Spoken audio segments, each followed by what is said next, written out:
I was researching this ancient and timeless Japanese philosophy of mastery, one that was followed by samurai, tea masters, calligraphers, and warriors of consciousness alike. It's called Shu Ha Ri. Three simple syllables, but they hold the entire journey of becoming. In Japanese, Shu means to obey or to protect. Ha means to detach or to break away. And Ri means to transcend or to go beyond. Together, they describe the natural evolution of mastery. From learning the form to transforming the form to becoming the form itself. In the Shu phase, you follow, you imitate, you repeat. You surrender to the form, to your teacher, your lineage, your craft, without questioning. It's not about innovation, it's about absorption. Like the samurai, repeating the same kata every morning until his sword becomes an extension of his body. Or the dancer practicing the same movement for years until her body remembers the rhythm even in silence. Think of your early days in leadership or any new role. You follow the manuals, the processes, the systems. You're doing what you're told, and often it feels mechanical. But Shu is never about blind obedience. It's about building the inner architecture that will one day hold your freedom. You're learning precision, integrity, reliability. Every act of repetition is secretly sculpting your nervous system for grace under pressure. In archetypal language, this is the hero's initiation, learning discipline, humility, and endurance before expression. In a world obsessed with instant mastery, Shu feels uncomfortable, even frustrating, because it asks you to trust the process before you understand it, to practice devotion before you see results, to walk the path before you see where it leads. But the masters knew form liberates the spirit. And when you stay long enough in discipline, something miraculous happens.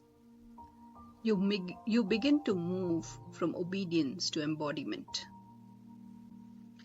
Then one day, almost imperceptibly, something shifts. You start to notice patterns.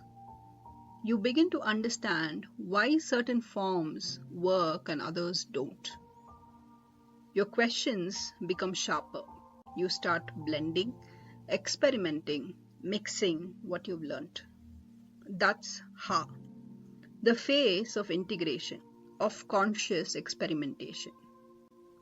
Imagine a leader who has learned from many schools: strategy, coaching, emotional intelligence, systems thinking, and now begins to blend them intuitively.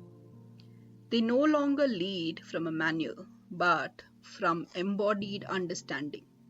They sense what their team needs: a push, a pause, or a presence. This is when leadership turns from management to artistry. Archetypally, this is the rebel or magician phase, the creative phase, the space where we question tradition, not to reject it, but to renew it. A musician who's mastered the classical scales begins to improvise. A painter who's followed strict realism begins to experiment with abstraction. A spiritual seeker starts weaving their own blend of meditation, journaling, and breathwork. They are no longer repeating, they are responding. But this phase too has its shadows. The ego can easily hijack Ha, mistaking curiosity for rebellion. We may think, I don't need structure anymore. But Ha isn't about discarding the form. It's about understanding it deeply enough to reshape it from within. It's like a tree. Its branches may stretch freely, but only because its roots run deep. And then, one day, you stop thinking, you stop planning, you stop trying. You are the practice. That's Ri. The phase of transcendence, when the dancer becomes the dance. When the calligrapher's brush moves on its own. When the warrior no longer fights but simply flows. The seasoned leader walks into complex situations and intuitively knows what to do. Their words land without effort. Their presence steadies the room. They have become the energy they once tried to learn. They don't use frameworks anymore. They are the framework. This is the sage archetype. The one who leads, not by authority, but by alignment.